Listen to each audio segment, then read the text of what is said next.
नमस्कार, बहुत स्वागत है आपका। आप देख रहे हैं किस्मत कनेक्शन और मैं हूं आपके साथ शैलेंद्र पांडे। हिंदू धर्म में सुहाग का सर्वोच्च प्रतीक माना जाता है सिंदूर। आज आपको बताएंगे कि सिंदूर का महत्व क्या है, सिंदूर की विशेषताएं क्या हैं और सिंदूर के प्रयोग से आप बहुत सारे कामों में सफलता कैसे पा सकते हैं। सबसे पहले जानते हैं कि आम जीवन में और धार्मिक कार्यों में सिंदूर का इतना महत्व क्यों है।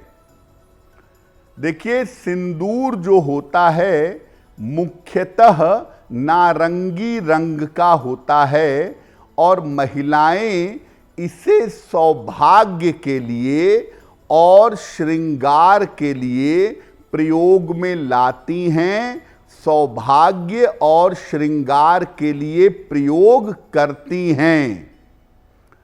अगर हम हिंदू परंपरा की बात करें तो बिना सिंदूर के विवाह की कल्पना नहीं की जा सकती।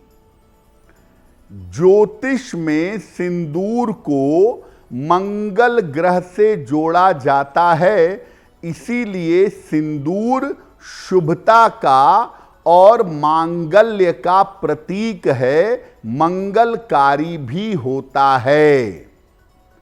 हनुमान जी को सिंदूर अर्पित करना और सिंदूर का लेपन करना अत्यंत शुभ माना जाता है। ऐसी कथा आती है कि हनुमान जी ने सीता माता को सिंदूर लगाते हुए देखा तो उन्होंने पूछा कि आप सिंदूर क्यों लगाती हैं। तो सीता माता ने कहा कि इससे प्रभु प्रसन्न होते हैं, उनकी आयु लंबी होती है। तो हनुमान जी ने अपने पूरे शरीर में सिंदूर लगा लिया ताकि प्रभु राम उनके ऊपर प्रसन्न हो सके।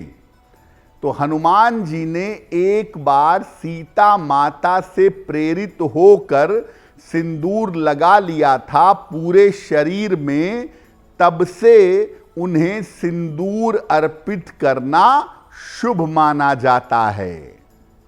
सामान्यतः पूजा में 3 देवी देवता ऐसे हैं जिनको सिंदूर अर्पित किया जाता है। हनुमान जी को, गणपति को और देवी को। इनको सिंदूर अलग से अर्पित करने की परंपरा पाई जाती है। सिंदूर पर हमारी चर्चा जारी रहेगी। अब ये जानते हैं कि हनुमान जी को जब हम सिंदूर अर्पित करते हैं तो सिंदूर अर्पित करने के नियम क्या हैं। हनुमान जी को प्रसन्न करने के लिए मंगलवार को सिंदूर अर्पित करना चाहिए।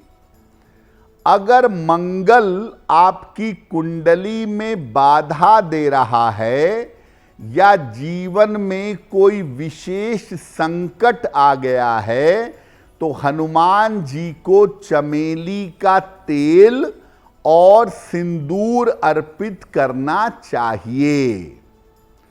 पुरुष हनुमान जी को सिंदूर अर्पित भी कर सकते हैं और सिंदूर का लेपन भी कर सकते हैं, लेकिन महिलाओं को हनुमान जी को सिंदूर अर्पित नहीं करना चाहिए।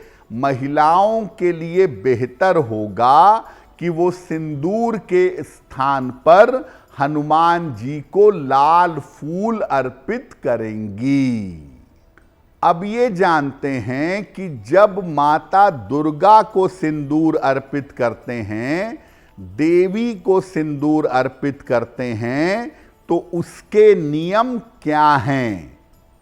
देवी को प्रसन्न करने के लिए बुधवार या शुक्रवार को सिंदूर अर्पित किया जाता है। देवी को सिंदूर अर्पित करने से विवाह जल्दी होता है और वैवाहिक जीवन की मुश्किलें दूर हो जाती हैं। महिलाएं स्नान करके प्रातः काल देवी को सिंदूर अर्पित कर सकती हैं। अगर विवाहिता महिला है तो माता गौरी को सिंदूर अर्पित करने के बाद स्वयं को सिंदूर लगा सकती हैं। पुरुष देवी को सिंदूर अर्पित नहीं कर सकते। महिलाएं अपनी आवश्यकता अनुसार देवी की मांग में सिंदूर लगा सकती हैं। पुरुष देवी को सिंदूर अर्पित नहीं करेंगे। पुरुष देवी को लाल फूल अर्पित करेंगे तो वो उनके लिए बेहतर होगा। अब आपको बताते हैं सिंदूर के चमत्कारी प्रयोग के बारे में। अगर बार बार आपकी नौकरी छूट जाती है या बार बार नौकरी में बदलाव करना पड़ता है तो सिंदूर का कैसे प्रयोग करेंगे?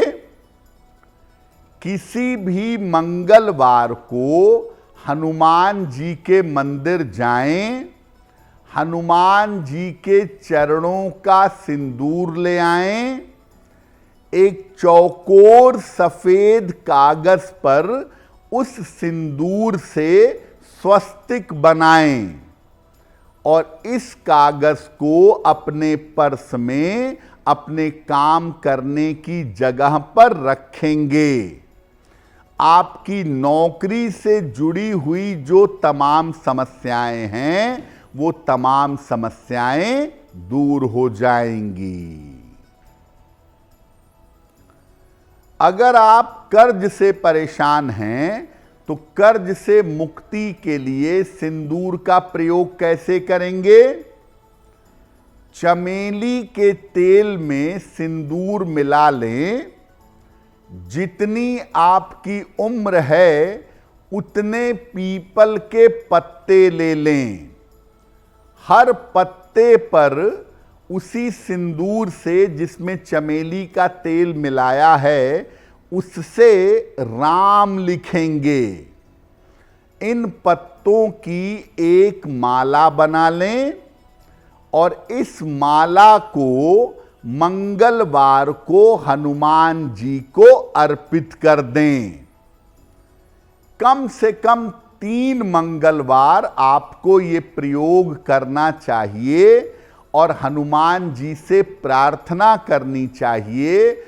आपको कर्ज से शीघ्र मुक्ति अवश्य मिलेगी। अगर आप मुझसे जुड़ करके अपनी समस्याओं का समाधान चाहते हैं और चाहते हैं कि आपकी समस्याओं को ज्योतिष के माध्यम से सुलझाया जाए तो आप हमसे संपर्क कर सकते हैं, जुड़ सकते हैं एस्ट्रो तक पर।